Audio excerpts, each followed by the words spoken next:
when I left APP, John Taylor, who was my other colleague in the firm, went and bought that sketch off the Fin Review. So, and I was given that. So it just reminded me to give it a bit of a run today, because I've never found another use for it.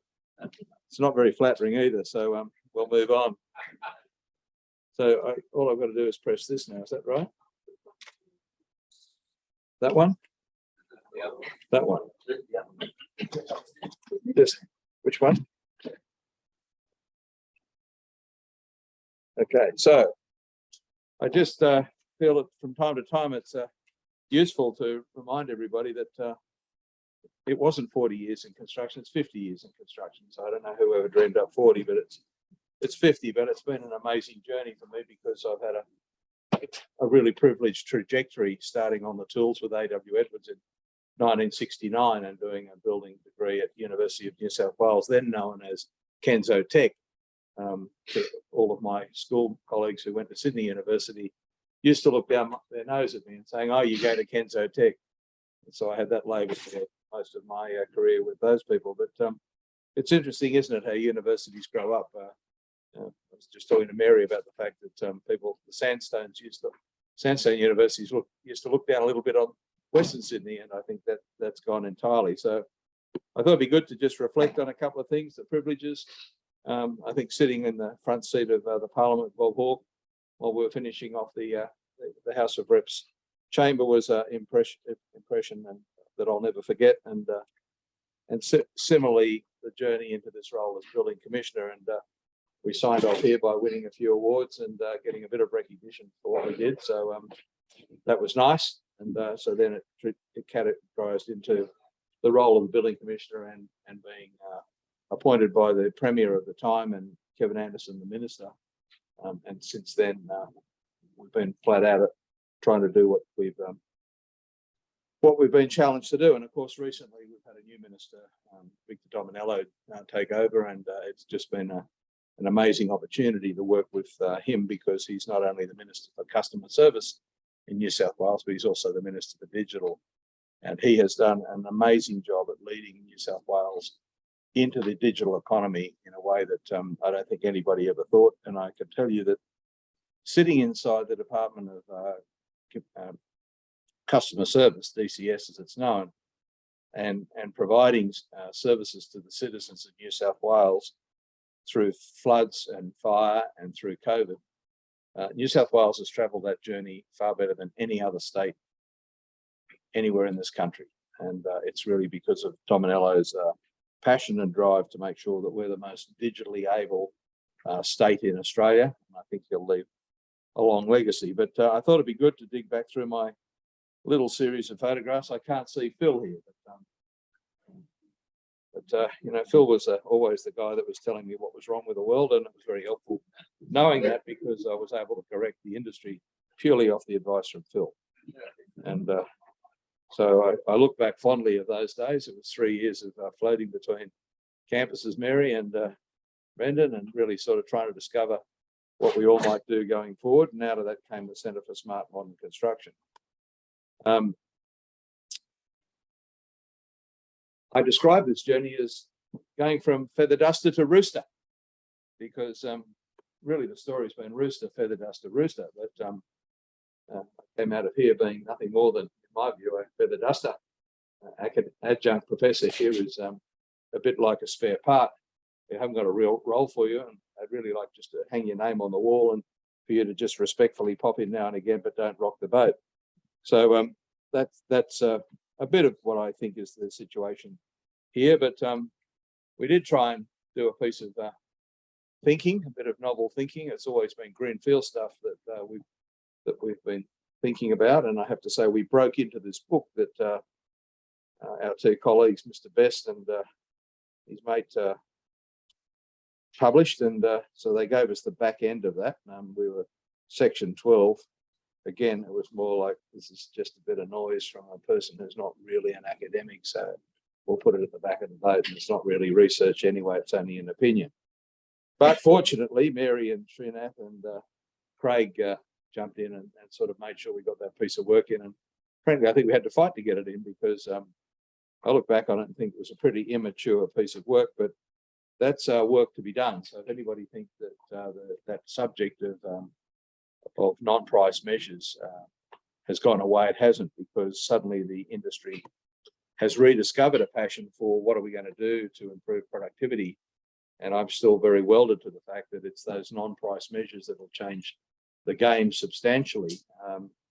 Add to that now the need to lower the embodied carbon in buildings. And I think we now have a very clear line of sight as to things that will drive productivity and innovation in this industry for the next 50 years. So again, respecting all of that is what really set me up to go forward, even though my pride from time to time was battered by people looking down their nose saying, "You're not really an academic, so when are you going away?"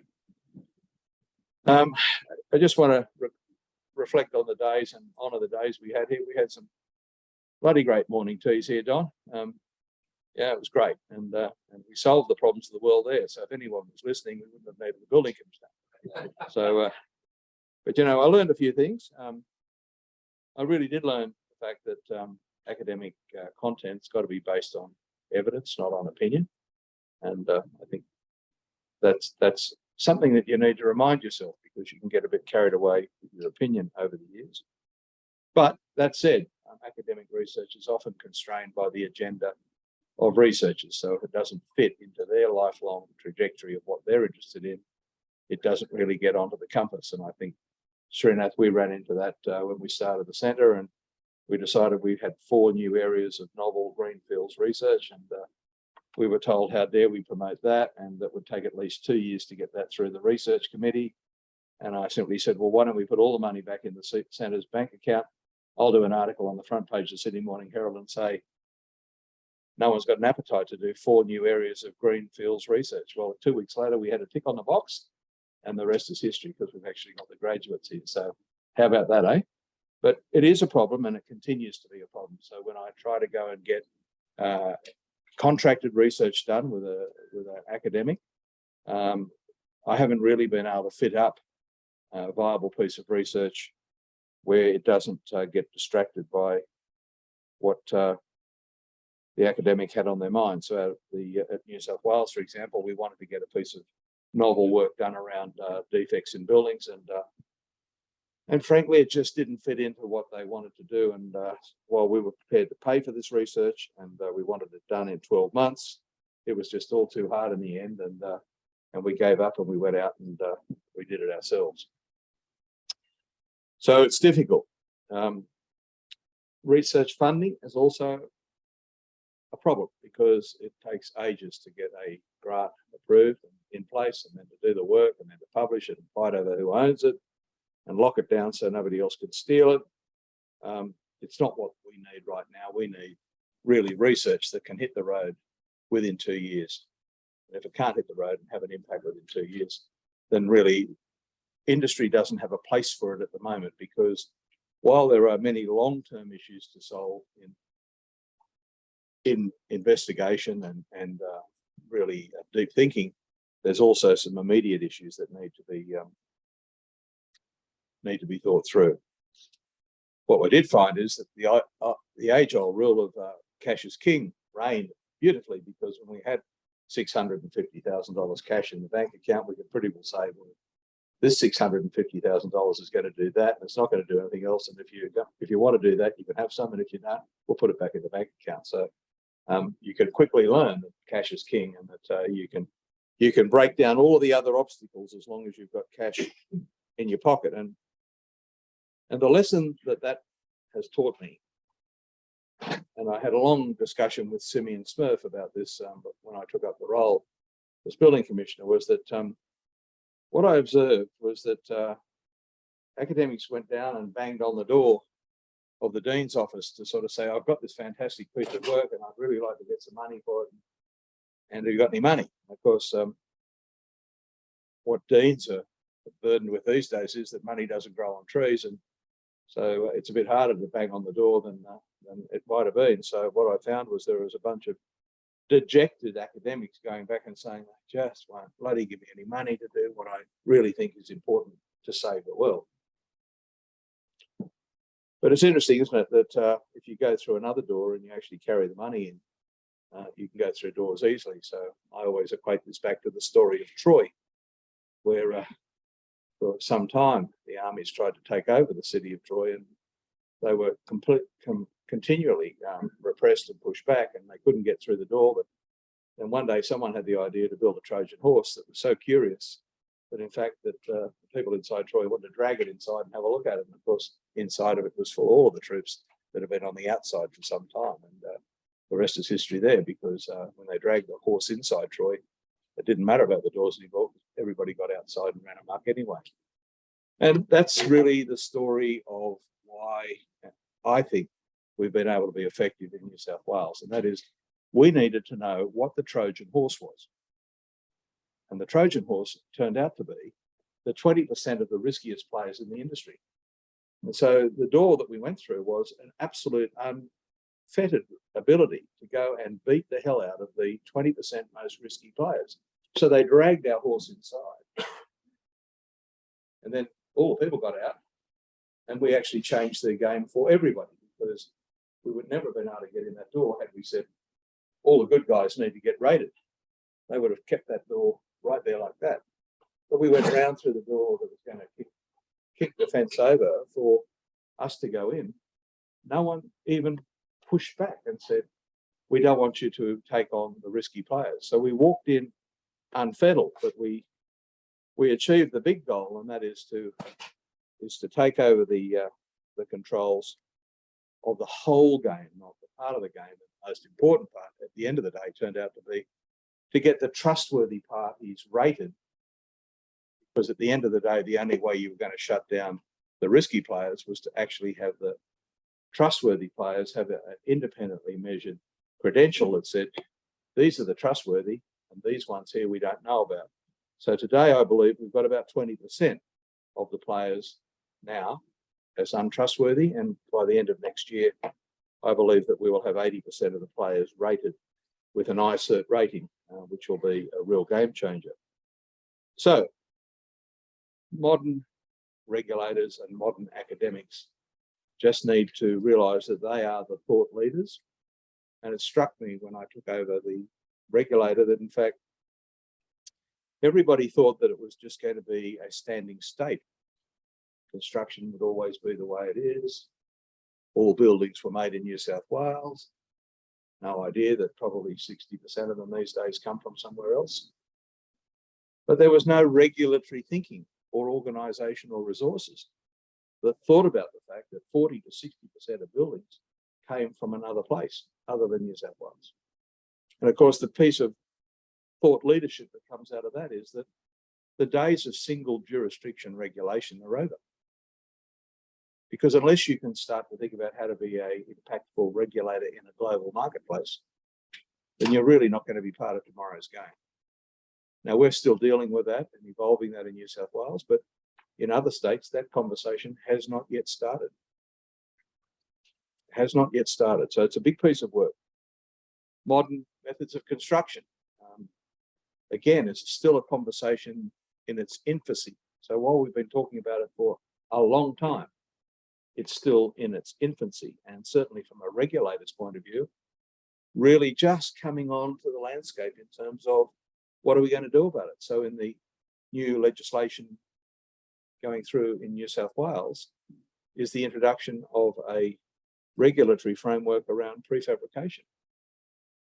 Because up until now, it hasn't been considered as part of a building. It's only been considered as a product. Yet people are buying a whole building, landing it on their sites and living in it, but it's a product, not a building. So we're going to bring that into the regulatory framework as well, but modern practices are much more than just prefab. They are everything. They're about how we organise supply chains, how we actually organise the integration of the whole making of a building, and then how we look after it. The other new piece then is coming over the horizon that regulators need to think about is what are the harms that are going to come from the fact that buildings are getting smarter. There is no regulatory work done whatsoever about how do we regulate smart buildings? How do we actually intervene and make sure that no one's creating smart buildings that are going to hurt people? And that's an issue because buildings are going to increasingly start to make decisions for their occupants. And What we need to do is to make sure that those decisions don't harm people. Now, we've got no regulatory work for that at all, and we've got to start to think about that, and that's part of our work next year. The next big, I think, thematic for all of us is that single asset resilience is going to become the big conversation going forward. For those of you who've, well, I'll speak to it mentioned on the next slide briefly, but I've always had a view that if you could reduce the residual risk for insurance, and you could get everybody to start to work towards reducing residual risk, then that in itself would change the way that the market behaves. And I think that is being evidenced by the fact that New South Wales now has access to the first 10-year warranty insurance for a new building when it's built. The first of those policies are now sold. There's another 50 buildings currently getting quotes, of apartment buildings, that will have from the day they're finished a 10-year warranty insurance to cover the key building elements in their common property. So I think this hypothesis is perhaps being evidenced now by the fact that, yes, that is going to be the game changer. And of course, then what do insurers want to see? Well, they don't want average risk across the last 6,000 buildings in New South Wales. They want the actual risk identified per building. And that's where the work that Srinath and KPMG are doing in the blockchain space is going to be important, where we can actually build a building trustworthy indicator such that you can actually look at the trustworthiness of every building based on its composition of its compliance. And so that's a global solution, looking beyond just simply a single jurisdiction. And people are starting to take notice of that, because we've always made the decision in New South Wales that we'll not try and create any New South Wales specific technology or digital solutions to these big problems, because any solution that we must promote from here on in must be globally facing. We must be able to say, this was invented in New South Wales, this actually had the opportunity to go through a sandpit in New South Wales, and suddenly other people are embracing it. So ICERT ratings are going to infect the entire market globally. So for those who think that it's been hard yards to get the first 200 across the line in New South Wales, that momentum ball now is rolling. And I was at a meeting with 2 banking groups this week who elected that they won't loan on a development funding for any project that doesn't have a rated builder building it, because what they can see is, in fact, that you improve the debt quality by actually having a more trustworthy building. And so that's then become the basis for the 10-year warranty insurance to be available, because for the first time, you can look at the trustworthiness of the person who's building the building and then apply that to the trustworthiness of that building. So expect to see single asset resilience and risk pricing dominating going forward. And in fact, I've just had a good quality meeting with Gerard Devance this morning, because we're looking at doing a scoping exercise for a piece of research around that, to have a look and see what that might do in terms of impacting the industry going forward. And finally, market-led governance. And that's another big pivot for a regulator. And that is that the public had this unreasonable expectation, impractical expectation, that government should be the sole regulator of everything. Of course, that's nonsense. We can't be everywhere. We can't land at the front end of every potential harm. It's not possible. So what we had to do is to start thinking about what could the market do that was going to drive good behaviour, and start to settle back on, as a regulator, where can we apply our best efforts? And I can tell you that while there was 80% of the regulator's effort was being spent regulating or trying to change the history of buildings after they were built when I came in, I can tell you that 80% of the regulator's resources today is spent intervening before buildings are even started. And we're anticipating much better building outcomes because they're going to start better than they ever had before. So that gives you an idea as to the regulatory framework that I think we need to embrace. And that's now being chased up by other states saying, can we talk about that conversation? Almost that slide is becoming one of the big conversation pieces going forward. You've all been bored to death on this, and I'm not going to make any great commentary on that other than to say, if you look up in the top right-hand corner of that, that was the piece that said, improve the behaviour through legislation, but get the insurers back in the room. The marker of success will be when the insurers come back in the room, you have changed the dial. And now they're coming back. And so I think we'll be able to hang that shingle up and move forward. Well, it wasn't so long ago that I was sitting in front of my first estimates committee. It wasn't a lot of fun. It was the week, in fact, 2 days after I was appointed, that photo was taken, and it was a baptism of fire. I really didn't know what the job was going to be like. I hadn't really thought through how it would be tackled. I had a lot of ideas, but I only had my knees under the table for a day, and I was in this barrage of people saying, how can one commissioner change anything? It's impossible. How are you going to fix all these bad buildings? Mascot Towers, Opal Towers, and all of the other ones. And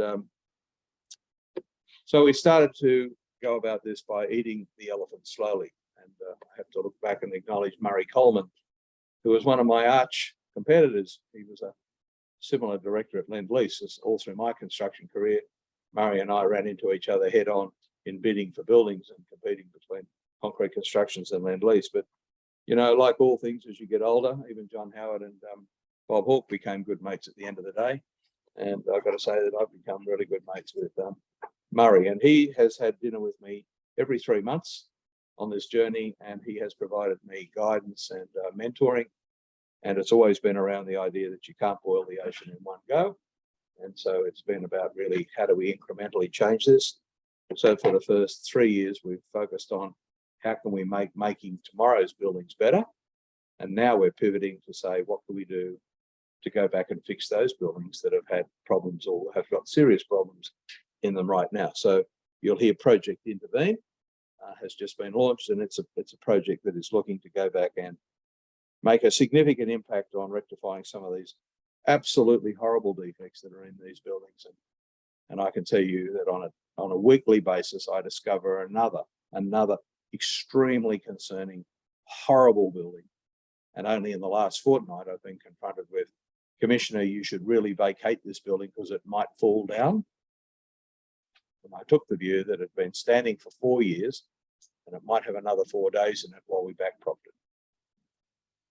And thank goodness we did, because I've got no idea how it actually stood up, because the beams were only 30% of what they should have been for the loads for that building.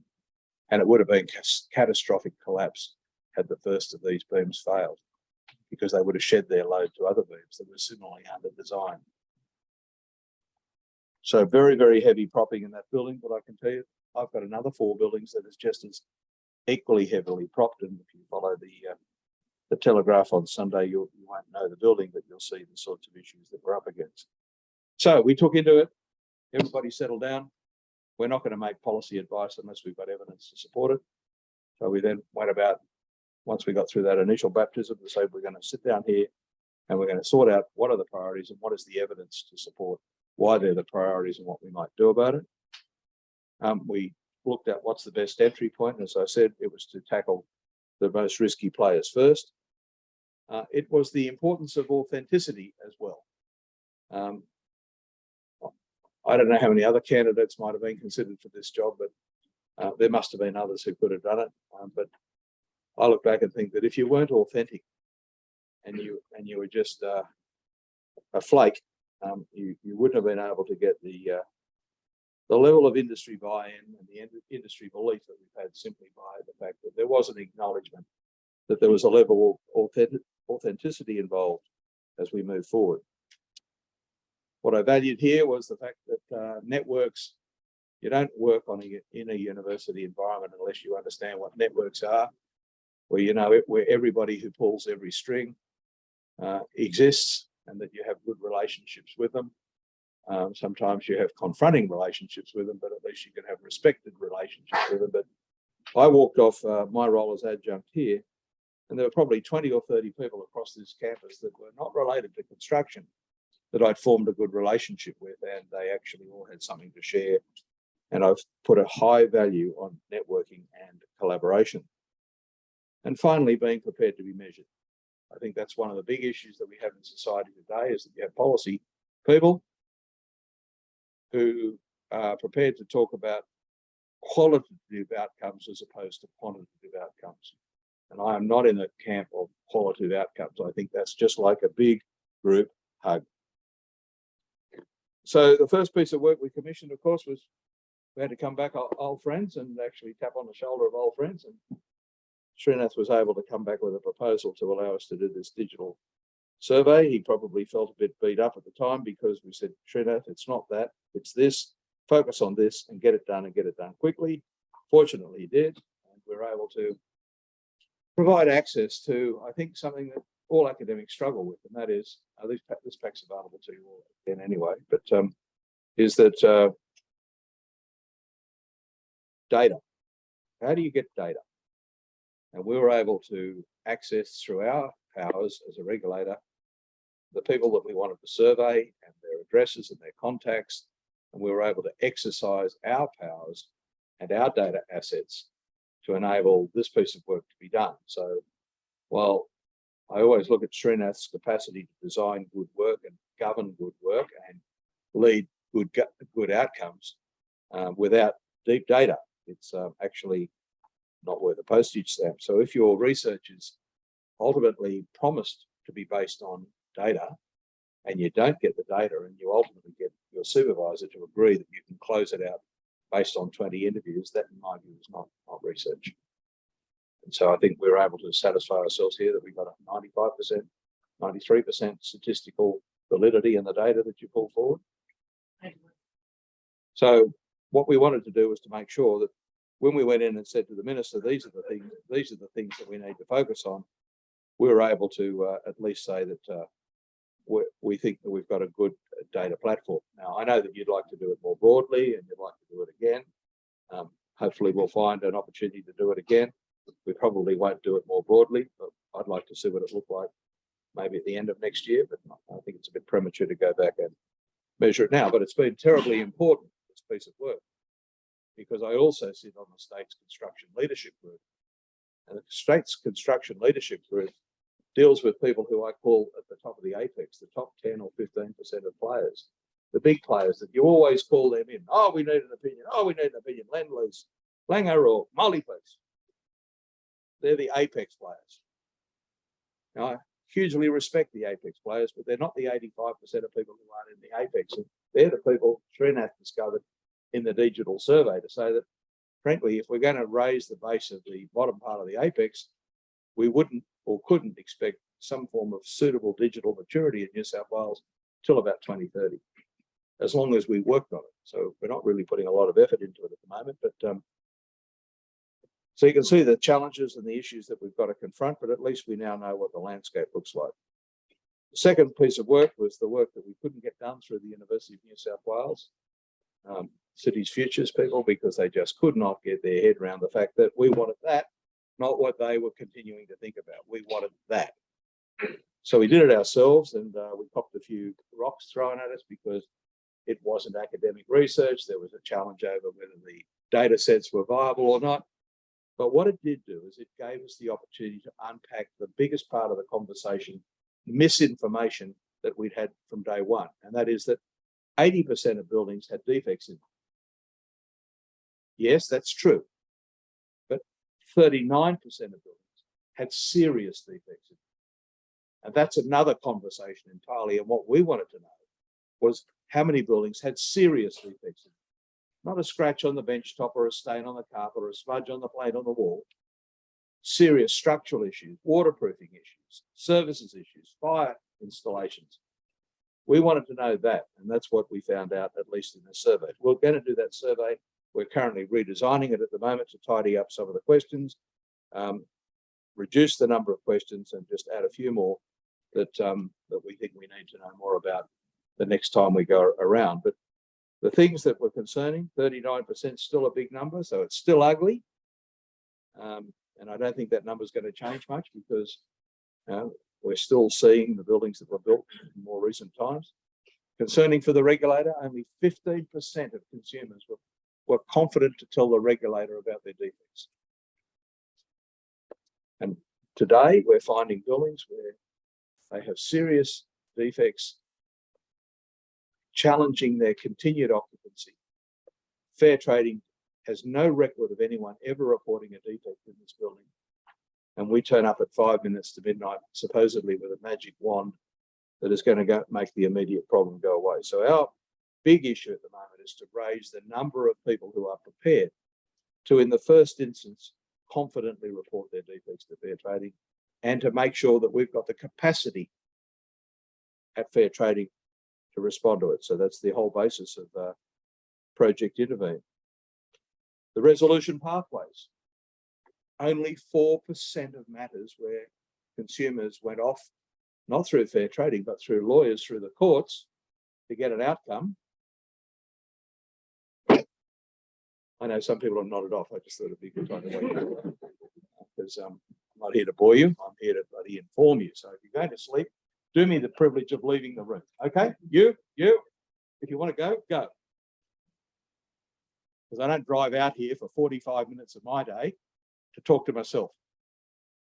So stay awake. I've only got a few minutes to go and you'll have your afternoon back. Nothing more upsetting from someone who wants to share with you important information and you're asleep. So if you go to sleep, I'll just come and tap you on the shoulder between now and the next 10 minutes and ask you to leave the room. Get the message? Thank you. So only 4% of matters ended up being resolved in the courts. Now I'm running into projects at the moment where consumers are coming in and tell me they've spent $500,000, $750,000, $1 million in legal proceedings and they have not got one defect fixed. Not one defect. And that's a real concern because we're putting these people on a pathway of misery. Lawyers are sucking the blood out of their throats. And when they get to the end and they can't get anybody to do the defects, I get a letter from them saying, Commissioner, we've tried for 4 years. How about you take this one over? I'm saying, how about I take it over from the start and you don't even get involved? So yesterday we got our first letter from a lawyer saying, Commissioner, this matter's in litigation. Why don't you stay away? And we're saying, why don't you? I'm coming in. And more importantly, why don't you start thinking about taking your kids out of private schools? And I don't want a single lawyer to go to sleep on me because I want all of them to get that message loud and clear.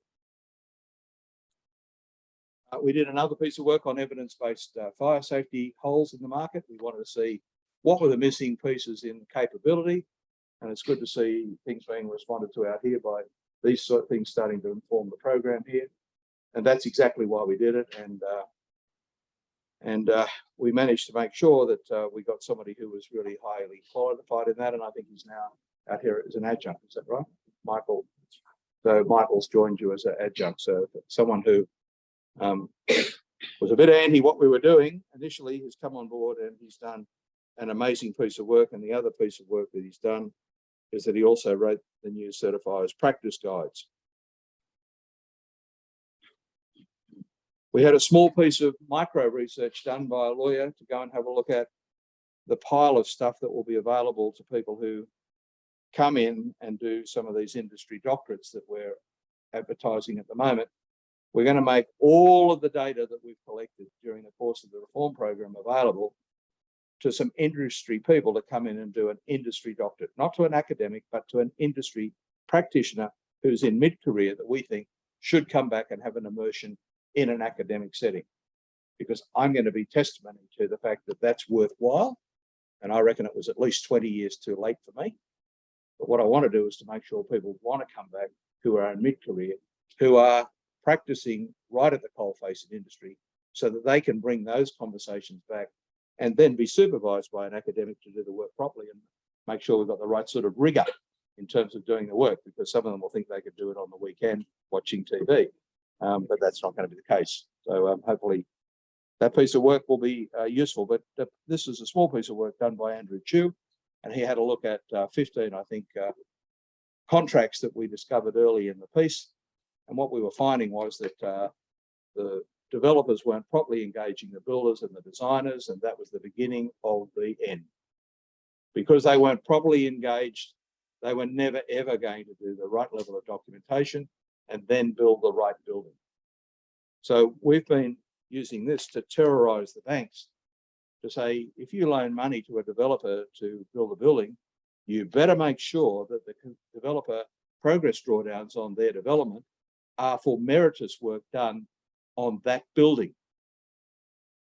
So we find when we have insolvencies, like the rail insolvencies, $200 million worth of development drawdowns didn't go into the project.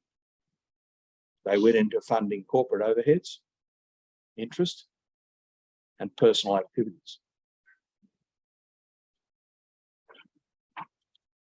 Anyway, the bank had to step in and finish that job off, so that was an expensive lesson. We've been talking about digital twins for a long time. This is Victor Dominello's favourite subject, and that is that buildings will have a digital twin going forward, and so will all of us, so will everyone. And I think if anyone is of the view that as of now, you don't have a digital twin sitting on your shoulder, capturing everything that you do, everywhere you work, every misdemeanor that you may commit, and the good things as well. But we now live in the age of digital twins. And I think people need to really understand that, because what's available to a regulator before we go into a project on the people that we're going in to see is quite astounding. I draw on data assets about the people that we go into. So when I go in the gate and see the developer and the builder standing there and other people, we're told that we draw on a data asset that's only second to the data held by the Defence Department. Now you think about what that means. Yeah, we know a lot about you, your uncle, your candlestick maker, and anybody else that you ever may have had a relationship with. So what's that mean for a smart modern regulator? And that is that on this side is the work that the regulator's got to do. We've got to work on who are the risky, and we've got to start to take our intensity off the trustworthy. Because why should we waste taxpayers' money sitting in the face of people who are not going to do it wrong? They're going to do it the right way time after time. So all we need to do is just do the odd dip test on them, but we need to sit in the face of the most risky all the time. And it never surprises me that when I walk onto one of these jobs, as do all of our other inspectors, there's 40 of them now, and we walk in and we're met out the front by the developer saying, "How did you pick me? Why are you here? I do not need an audit." Oh, okay. Well, let's do one anyway. And it's a factor of how many safety incidents have they had during the course of construction. Because the higher the number of safety breaches you have, the more likely you are to have non-compliances in the work that you build. It goes hand in hand. Then overlay a bunch of other risk factors, and you have no trouble working out where to land. Now, our inspectorate gets the top 20 risky players suitable for inspection given to them every single month. The top 20 players in New South Wales building Class 2 buildings, and now boarding houses and aged care facilities, because they were added to the domain of our work last week. So we get a list of the top 20 to pick from. So we don't do captain's picks, we do data-driven selections. These are the people where the data says that one, that one, that one, rank from most risky down to 20 from the top. And then we start to apply, well, okay, but they're in a cluster, so why don't we pick one from over there and one from over there, just so we can share the love, because we wouldn't want any one place in Sydney having all the love. So we do spread that around. But I can tell you that the analysts who give us that 20 now take great pleasure in telling us that they estimate that any one of the people that we would select will have at least 3 serious defects on their project in audit. And they have achieved a 90% success rate in the last 6 months of predicting who are the risky players and who are the ones most likely to have 3 or more serious defects. And they've said that's become boring, so we've decided to set the hurdle at 5. So we've got a bunch of the smartest people in the world interrogating the hugest data asset you've ever seen. And their sole mission is to say, I bet you I can tell you, if you go over there, you'll find 5 serious defects. And guess what we are? It is powerful. So if you want to share one thing with your students, please share that with them, is that there's no place to hide. You've heard us talk about the industry doctorate. I'm not going to bang on about that. I just want to mention this because this is something we built here. I built it privately, but it was the only way that I could have a voice while I was banging away in the wilderness, and that's social media. I learned a bit of skill about it, but not a lot. But I can tell you now that I've got a group of people who actually help me manage my social media account. And it is scary because there's one there that's just had 367 and another one 300, whatever it is. Can't see the numbers here, 367 and 384. Typically, they're running at about 150 to 200 per article. And when I go onto a job site now and I come off it and I really have found a bad job, and I say, guys, this is just, well, this job's so bad I have to report it. And the request is, oh, Commissioner, you're not going to make me the Sunday Post, which we now call the Sunday Roast. Now, this is a challenge for a regulator because when I was appointed, I asked the Premier, would you like me to switch off my LinkedIn account? Because I've said quite a lot of things that are unkind about the government. And and perhaps you'd like to drop that because you don't want a building commissioner that's going to be causing you a problem. And she said, Commissioner, you have built a public level of credibility because you've been honest and forthright, and we do not want you to turn that off because that goes to your authenticity to do this job. So please do not turn your social media off. Now, that was a scary thing to say in front of the secretary because secretaries of departments don't have bureaucrats that publish their own social media and don't ask for permission before they do. I never ask for permission, I just publish. I think I've done 3 or 4 a week and I've only had to take down 3 because the secretary rang me and said, Commissioner, I thought the content was all right, but the tone was unacceptable for a public document. And I've had to say, Secretary, you're right, I'll take it down. So I've taken 3 down since I've started. So I've learned a little bit about that, but boy, is it a powerful weapon. Because when I post on Sunday afternoon at about 4 o'clock, within an hour, 10,000, 20,000, 30,000. And you know whether it's a good story because by Wednesday, it's sitting at 100,000 and it keeps up there for another week and it gets to 2 quite often. And some stories just hang around and they just never go away. And I keep getting calls from, for example, this person on this left-hand side was my first post this year. And he keeps ringing up saying, don't you think you've done that to death, Commissioner? You reckon you could take it down? I said, no, I think you just need to play it every night before you go to bed and it might keep you on the straight and narrow. The biggest piece of work we do now is bring industry along.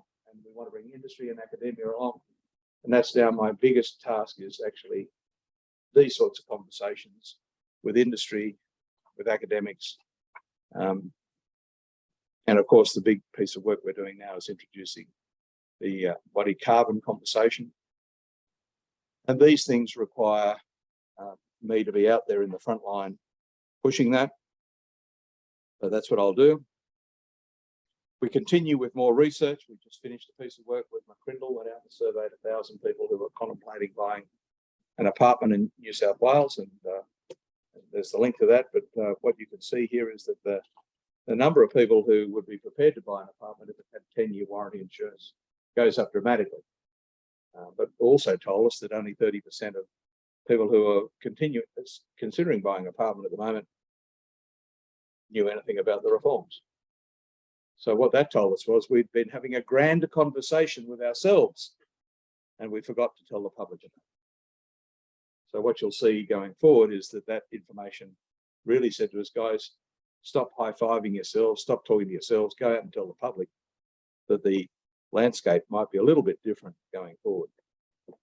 So here is an example of a piece of greenfields research that we could commission. And we haven't still got what we want, so we're still thinking about what the questions are. But right now in New South Wales, we've got about 100,000 homes that are deposited, and we don't know how many of them are started under construction. We don't know how many are deposited and construction can't start because the land is not registered. We don't know how many homes that have been deposited and have been built and they've been able to get their land registered because the developer has entered into an interim operating agreement with the local council to pump the sewer from the estate because Sydney Water hasn't kept up the sewer. Now, there's a couple of hundred homes down there in the southwest where all their sewer is being pumped by the developer agreement for 2 years. And Sydney Water are nowhere in cooee of connecting those homes up. So what happens when the developer says, well, I've pumped enough shit for all of you. Good luck with that.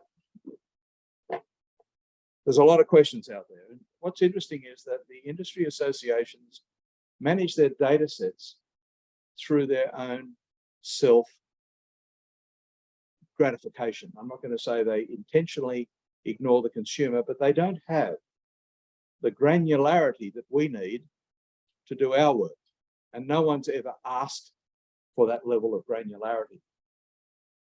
So, for example, today, I don't know how many homes in New South Wales have been affected by a builder going broke. Now, I can ask iCare to give me that number, and they'll tell me that there's 378 houses where what they call on risk. That means where the consumer has started to make a claim to get their house finished. But I don't know about all the other ones. I don't know about the houses that started without an insurance policy. And I don't know about the ones where the builders have already gone broke, and even the consumer doesn't know about it because it might have been someone who bought a house off the plan and went back overseas to live for 2 years and they've got no idea that their job stopped. So I don't know how many homes today have stopped due to insolvency. When you dig and then you start to say, well, here's a question I'd like to know the answer to. Because I found a house down in southwest Sydney that was not what's called on risk at iCare, but it was clearly an abandoned home under construction. Big home in a neighbourhood where 50% of the people were in residence, so it was a pretty well built out neighbourhood. And all the fences had been removed from the outside of the site because they were on hire, so the hire companies came and took their fences back because the builder wasn't paying hire on the fence. And all the people who were hiring scaffolding for safety around that building, they came and took their scaffolding as well. So here's a building that's sitting there, no fences, no scaffolding, and to top it off, it had a swimming pool under construction in the backyard, half full of muddy water that had no safety around the swimming pool at all. And we are now looking down to Christmas holidays where that could be a really interesting little pond to play in for some of the kids who got a bit bored out there in the suburbs over Christmas. So that sort of granularity we don't have. Now, we're going to have it this time in 6 months because I will commission and get that work done because I can't live with a situation where I don't know. Not knowing is not the right answer because if one of those kids dies in that pool, that's an unconscionable outcome. But then when you ask the next layer of questions, it says, well, Safe Work, why aren't you out there looking at that and doing something about it? Well, the legislation says that the moment that construction stops on a job, it's no longer a construction site. So Safe Work have no cover. They drive by. Oh, that job stopped. Oh, well, it's not one of ours. Think about that. And the same with fair trading. If it's not under construction, it's not a construction job. So if it's stopped, they've taken the view We don't have any cover here. No story here. So who's responsible for that site? Is the poor consumer whose builder's gone broke, who is at public liability risk for someone being hurt or killed on their site. Now, here's someone who's probably only got a 5 or 10% deposit. Their builder's gone belly up. They've got no equity left in their house at all. Fair trading's not helping them. Safe work's not helping them. The trades in the industry have snatched back all their gear. And at law, they are responsible for the public liability of that house. And I think that's unconscionable too. So we are currently working on a response to that right now, because it is fundamental to what we think is our public duty as a regulator, to act on behalf of the public interest and to keep them out of harm's way.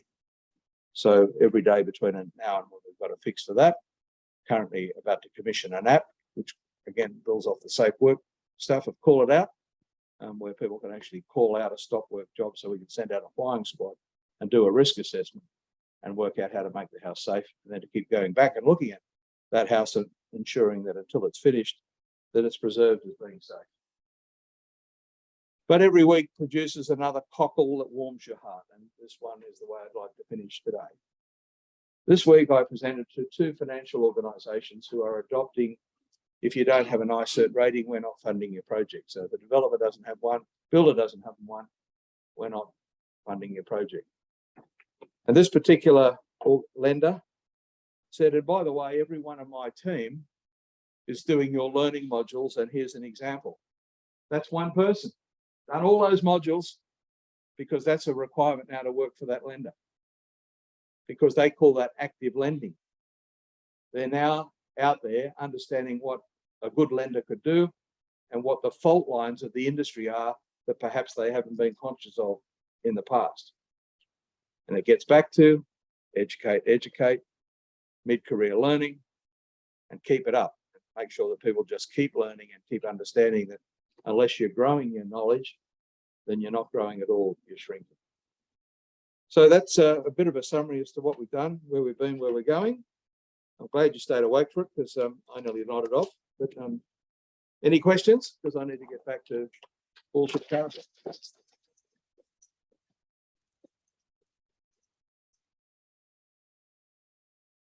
Thank you very much, David. Sadly, we do not have any time for questions because we are running slightly late. Bye.